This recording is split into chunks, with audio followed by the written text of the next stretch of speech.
दोस्तों दोस्तों आज हम शिक्षा मनोविज्ञान के अंदर नेक्स्ट टॉपिक देखने जा रहे हैं। टॉपिक है दोस्तों हमारा कल्पना। जो साथी रीट की तैयारी कर रहे हैं उनके लिए इंपॉर्टेंट है, क्योंकि सिलेबस में इस बार ही ये टॉपिक जोड़ा गया है, तो इससे प्रश्न आने की पूरी पूरी संभावना है। इसलिए आप ध्यान से अंत तक इस वीडियो को देख लें।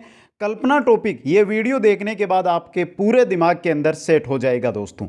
इसके साथ ही दोस्तों अगर आप बाकी की संपूर्ण साइकोलॉजी पढ़ना चाहते हैं तो दोस्तों प्ले लिस्ट बनी हुई है शिक्षा मनोविज्ञान क्लास, वहां पर जाकर देख सकते हैं। और अगर इनकी आपको पीडीएफ चाहिए दोस्तों, नोट्सों की अगर पीडीएफ चाहिए तो दोस्तों आपको कुचामन ऑनलाइन क्लासेज ऐप को डाउनलोड करना होगा। वहां पर आपको स्टोर के अंदर शिक्षा मनोविज्ञान के नाम से जो फोल्डर बना हुआ है उसके अंदर संपूर्ण जो मनोविज्ञान है इसके क्वेश्चन, थ्योरी और साथ में महत्वपूर्ण 555 क्वेश्चन भी वहां पर मिल जाएंगे। तो सभी मित्र जाकर एक बार जो एप्लीकेशन है Kuchaman online classes play store या डिस्क्रिप्शन में लिंक दी गई है वहां से डाउनलोड कर लें। चलते हैं आज की टॉपिक की ओर। एक बार सभी मित्र वीडियो को लाइक और शेयर कर दें और जो नए साथी है चैनल को सब्सक्राइब कर लें। बात करते हैं कि ये कल्पना होती क्या है। पहले मित्रों परिभाषाएं देख लेते हैं। इसकी परिभाषा दी गई है, फिर हम कल्पना देखेंगे। रेबर के अनुसार, रेबर ने 1985 में परिभाषा दी, गत अनुभूतियों की यादों और गत प्रतिमाओं को पुनर्गठित कर एक नई संरचना करने की प्रक्रिया को कल्पना कहा जाता है। चिंतन पढ़ा था। चिंतन क्या होता है? जैसे हमारे सामने समस्या आती है तो समस्या आने के बाद जब उसका समाधान करते हैं तो उनके बीच जो प्रक्रिया चलती है उसको हम चिंतन कहते हैं। जबकि जो हमारी कल्पना होती है ये हमारे जो गत अनुभव है, जो पुराने अनुभव है, जो हमने पुराने समय में कुछ देखा है उसके अनुसार हम कुछ अगर नया करते हैं तो उसको कल्पना कहते हैं। समझिए, एक छोटा सा उदाहरण देता हूं जिससे आपको कल्पना समझ में आ जाएगी। मित्रों आप अगर घर बनवाते हैं, घर का सबसे पहले नक्शा बनवाते हैं, तो नक्शा बनवाने के लिए आप जाते हैं इंजीनियर के पास। इंजीनियर दोस्तों आपको कल्पना करके ही नक्शा बनाता है। वो है तो ये तो है नहीं कि वो नक्शा है जो बनाकर मकान है वो पहले देगा फिर नक्शा देगा। वो तो कल्पना करेगा कि ऐसा मकान बनेगा, यहां पर रूम रहेगा, यहां पर किचन रहेगा, यहां पर स्टोर रूम रहेगा। वो एक कल्पना की जाती है और यही कल्पना होती है। यानी कि पुराने अनुभवों के आधार पर कल्पना करके हम अगर कुछ नया करते हैं तो उसको ही क्या कहते हैं? कल्पना कहते हैं दोस्तों। आगे देखिए दोस्तों, कल्पना एक ऐसी मानसिक प्रक्रिया है जिससे पूर्व अनुभूति के आधार पर व्यक्ति कुछ नए विचारों का सृजन करता है। जिस प्रकार हमने हमारे घर का नक्शा बनवाया तो उसमें हम कुछ ना कुछ परिवर्तन करवाते हैं। जो पुराना नक्शा रहता है उसके पास, उसमें अगर हम कुछ परिवर्तन कराते हैं तो वो कल्पना के आधार पर हम परिवर्तन कराते हैं, तो वो क्या हो जाता है? नए विचार उसमें जुड़ जाते हैं। तो कल्पना एक मानसिक प्रक्रिया होती है जो पूर्व अनुभूति के आधार पर कुछ नए विचारों का सर्जन करती है दोस्तों। आगे चलते हैं दोस्तों। जब व्यक्ति अपनी ओर से किसी नए विचार की रचना करता है तो इस तरह की कल्पना को सृजनात्मक कल्पना कहा जाता है। सीधा क्वेश्चन आ सकता है दोस्तों, सृजनात्मक कल्पना का सीधा परिभाषा देकर आपसे क्वेश्चन पूछा जा सकता है सृजनात्मक और अनुकूल कल्पना के बारे में। तो सृजनात्मक कल्पना किसे कहते हैं? जब व्यक्ति अपनी ओर से किसी नए विचार की रचना, अपनी ओर से आप किसी नए विचार की, जैसे आप यहां पे बैठे हैं और आप सोच रहे हैं कि यहां पर एक बांध बनाया जाए, उसकी आप कल्पना करते हैं कि इस प्रकार का ये बांध होगा, यहां पर इस प्रकार से बनेगा, तो ये क्या हो जाएगी? आपकी सृजनात्मक कल्पना हो जाएगी। नेक्स्ट देखिए, जब व्यक्ति किसी ऐसे विचार को सामने प्रस्तुत करता है जिसे वह वास्तव में दूसरे व्यक्तियों से प्राप्त किया हुआ होता है, तो इस तरह की कल्पना को अनुकूल कल्पना कहते हैं। दूसरे व्यक्तियों से प्राप्त किया हुआ मकान का जो नक्शा है वो आपने किसी और से प्राप्त कर लिया है, अब उसमें आप कुछ जोड़ रहे हैं, मतलब आप अनुकूल कल्पना कर रहे हैं दोस्तों। अब आगे देखते हैं, सबसे इंपॉर्टेंट रहता है दोस्तों कल्पना टॉपिक के अंदर कल्पना के प्रकार। और सीधा क्वेश्चन आएगा आपके अगर तो वो आएगा कल्पना के प्रकार से। कैसे आएगा वो अंत में बता दूंगा आपको प्रश्न भी दोस्तों। चलते हैं कल्पना के प्रकार की ओर। दोस्तों कल्पना के दो वैज्ञानिकों ने प्रकार बताए। पहला है विलियम मैकडूगल, ड्रेवर ने बताया, जो आगे पढ़ेंगे हम दोस्तों। विलियम मैकडूगल का वर्गीकरण है, उसके अनुसार कल्पना दो प्रकार की होती है। कौन कौन सी? पुनरुत्पादनात्मक कल्पना और उत्पादनात्मक कल्पना। उत्पादनात्मक जो कल्पना है दोस्तों, इसको विलियम मैकडूगल ने दो भागों में बांटा, रचनात्मक और सृजनात्मक कल्पना। तो विलियम मैकडूगल का वर्गीकरण के अनुसार कल्पना कितने प्रकार की है? दो प्रकार की। पहला प्रकार पुनरुत्पादनात्मक कल्पना, दूसरा प्रकार उत्पादनात्मक कल्पना। उत्पादनात्मक जो कल्पना है ये दो प्रकार की होती है, रचनात्मक और सृजनात्मक कल्पना दोस्तों। अब एक एक के बारे में समझते हैं दोस्तों। चलते हैं दोस्तों, सबसे पहले हम पुनरुत्पादनात्मक कल्पना की ओर। क्या होती है ये? व्यक्ति अपनी बीती हुई अनुभूतियों को प्रतिमाओं के रूप में सामने लाता है। जो पुनरुत्पादनात्मक कल्पना है, इसके अंदर जो बीती हुई अनुभूतियां, बीते हुए अनुभव है, उनको प्रतिमाओं के रूप में सामने लाता है। अब दोस्तों इसको याद कैसे रखें? सबसे बड़ी दिक्कत ये आती है। तो दोस्तों हम एक ऐसा उदाहरण लेकर आ रहे हैं जो आप आसानी से याद रख सकते हैं। आप कहीं घूमने गए थे और अब उन अनुभूतियों को याद करते हैं, तो ये आपकी कौन सी कल्पना होगी दोस्तों? पुनरुत्पादनात्मक कल्पना होगी। आ गया होगा समझ में? पुराने समय में अगर आपने कुछ किया है और उसके बारे में अब सोचकर आप कुछ कल्पना कर रहे हैं, तो वो क्या होगा? आपका पुनरुत्पादनात्मक कल्पना होगी दोस्तों। आगे चलते हैं दूसरे प्रकार की ओर। दूसरा प्रकार है दोस्तों उत्पादनात्मक कल्पना। क्या होती है? उत्पादनात्मक कल्पना ऐसी कल्पना को कहा जाता है जिसमें व्यक्ति अपनी गत अनुभूतियों को इस ढंग से सुसज्जित करता है कि उससे किसी नई अनुभूति का जन्म होता है। वहां पर तो आप जो पुनरुत्पादनात्मक कल्पना थी, वहां पर आप क्या कर रहे थे? उनकी कल्पना कर रहे थे कि हम वहां पर ऐसा किया, ऐसा किया। और जो उत्पादनात्मक कल्पना है, इसके अंदर आप उन अनुभूतियों के द्वारा कुछ नया सृजन, कुछ नया करते हैं दोस्तों। इतना ही फर्क है दोस्तों। वहां पर तो उनकी कल्पना कर रहे हैं और यहां पर उनके द्वारा आप कुछ नया करने का प्रयास कर रहे हैं दोस्तों। अब बात करते हैं हम उत्पादनात्मक जो कल्पना है इसकी। तो उत्पादनात्मक कल्पना है, ये दो प्रकार की होती है दोस्तों। कौन कौन से प्रकार है? पहला प्रकार है हमारा रचनात्मक कल्पना और दूसरा प्रकार है हमारा सृजनात्मक कल्पना। रचनात्मक कल्पना वह कल्पना है जिसका उपयोग भौतिक वस्तुओं के निर्माण में किया जाता है। कैसे दोस्तों? एक इंजीनियर मकान बनाने के पहले कल्पना के आधार पर एक नक्शा तैयार करता है, तो यह नक्शा बनाना क्या हो जाएगा? रचनात्मक कल्पना हो जाएगा। एक इंजीनियर है, वो नक्शा बनाता है, चाहे मकान का बनाए, बांध का बनाए, किसी का बनाए, नक्शा बनाता है, पुल का बनाए, तो वो कल्पना के आधार पर ही नक्शा बनाता है दोस्तों। तो ये सीधा एग्जाम में यही क्वेश्चन आता है दोस्तों। एक इंजीनियर एक मकान का नक्शा बना रहा है, यहां पर कल्पना है, रचनात्मक सृजनात्मक दोनों या इनमें से कोई नहीं, तो कौन सी हुई? रचनात्मक कल्पना हुई दोस्तों। तो रचनात्मक कल्पना समझ में आ गई। भौतिक वस्तु के निर्माण में जिस कल्पना का उपयोग किया जाता है वही रचनात्मक कल्पना है। आगे चलते हैं सृजनात्मक कल्पना की ओर। सृजनात्मक कल्पना कौन सी होती है?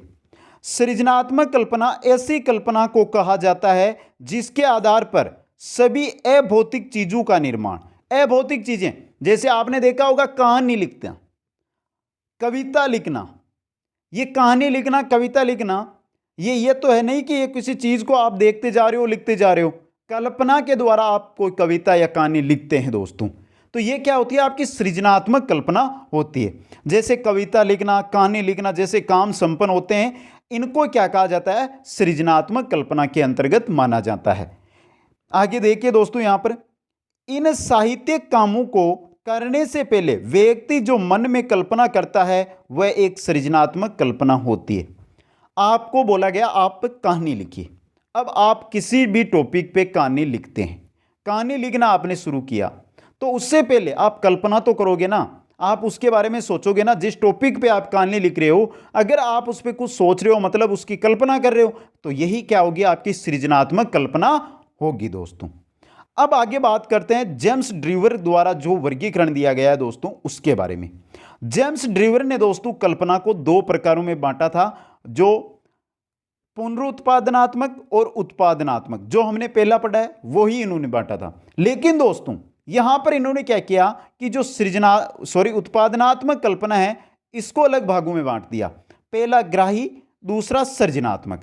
अब आगे चलते हैं दोस्तों, जो हमारी ग्राही और सृजनात्मक कल्पना है, इनको भी ग्राही को तो ग्राही रखा, लेकिन सृजनात्मक को दो भागों में बांट दिया, परिणामवादी और सौंदर्यबोधी। परिणामवादी और सौंदर्यबोधी। परिणामवादी को दो भागों में बांटा, सैद्धांतिक और व्यवहारिक, और सौंदर्यबोधी को दो भागों में, कलात्मक और अनोखी। अभी आपको कुछ समझ में नहीं आया इनके बारे में, लेकिन एक एक के बारे में विस्तार से यहां पर हम अध्ययन करेंगे तो आ जाएगा दोस्तों। अब चलते हैं दोस्तों, यहां पर दोस्तों हम बात कर रहे हैं कि पुनरुत्पादनात्मक और उत्पादनात्मक कल्पना। तो ये तो जो हमने पहले पढ़ी है ना मित्रों, वही चीज है, सेम वो की वो है, लेकिन हमें अध्ययन करना है यहां से लेके ग्राही से लेकर अनोखी तक, ये कल्पनाएं कौन कौन सी है। यहां से भी सीधा क्वेश्चन आ सकता है। चलते हैं दोस्तों सबसे पहले ग्राही कल्पना की ओर। दूसरे की कही हुई बातों को ग्रहण करके उसके अनुसार अपने आप ही कल्पना करते हैं तो उसे ग्राही कल्पना कहा जाता है। क्या कहा है ग्राही कल्पना में?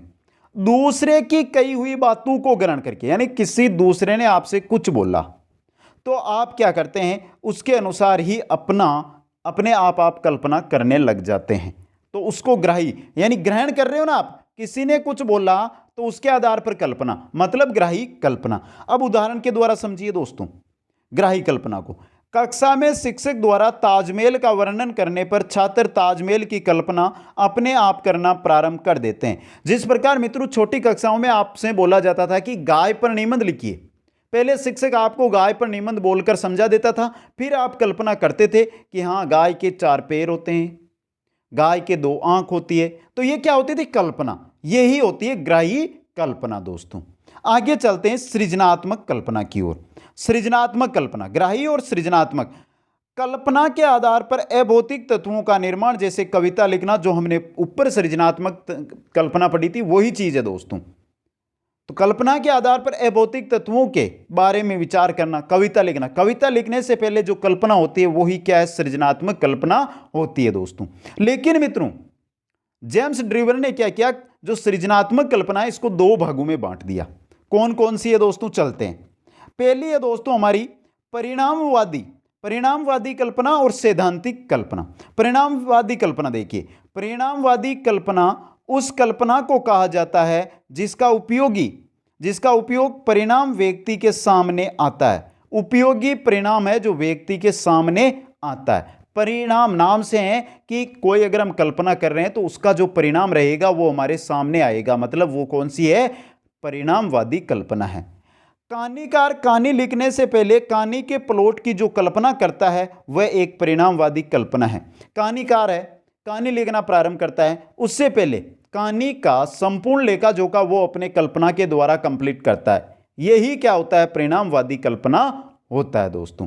लेकिन जेम्स ड्रीवर ने परिणामवादी कल्पना को भी 2 भागों में बांट दिया। कौन कौन सी है दोस्तों? चलते हैं देखते हैं। पहली है सैद्धांतिक कल्पना। सैद्धांतिक कल्पना, इस कल्पना के आधार पर कोई महान सिद्धांत एवं नियम का प्रतिपादन किया जाता है। नाम से पता चल जाएगा ये कल्पनाएं हैं, नाम से ही आप इनकी कल्पना कर सकते हो मित्रों। देखिए सैद्धांतिक का मतलब सिद्धांत या नियम। कल्पना के माध्यम से महान सिद्धांत या नियम का प्रतिपादन करना ही सैद्धांतिक कल्पना होती है। जैसे वैज्ञानिकों द्वारा किए गए शोध व सिद्धांत इसी कल्पना पर आधारित है। जो भी शोध होते हैं, जो भी सिद्धांत आते हैं, वो सैद्धांतिक कल्पना के द्वारा ही आते हैं दोस्तों। तो सैद्धांतिक कल्पना आपको समझ में आ गई, सिद्धांत। आगे चलते हैं दोस्तों, व्यवहारिक कल्पना।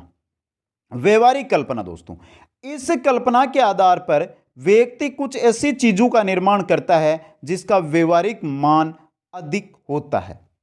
व्यवहारिक मान, समाज में मान अधिक होता है। कैसे दोस्तों? इंजीनियर द्वारा भवन या नहर निर्माण में की गई कल्पना जिसका व्यवहारिक मान बहुत अधिक होता है दोस्तों। तो व्यवहारिक याद रखना है, जिसका क्या हो? व्यवहारिक मान अधिक हो, उन चीजों का निर्माण, उन चीजों की कल्पना व्यवहारिक कल्पना कहलाती है दोस्तों। अब चलते हैं दोस्तों सौंदर्य बौद्धिक कल्पना में। सौंदर्य बौद्धिक कल्पना, और इसको भी 2 भागों में बांटा था। पहले सौंदर्य बौद्धिक कल्पना क्या है? इस कल्पना के द्वारा व्यक्ति को एक सौंदर्य की अनुभूति होती है। सौंदर्य की अनुभूति, सुंदरता की अनुभूति दोस्तों।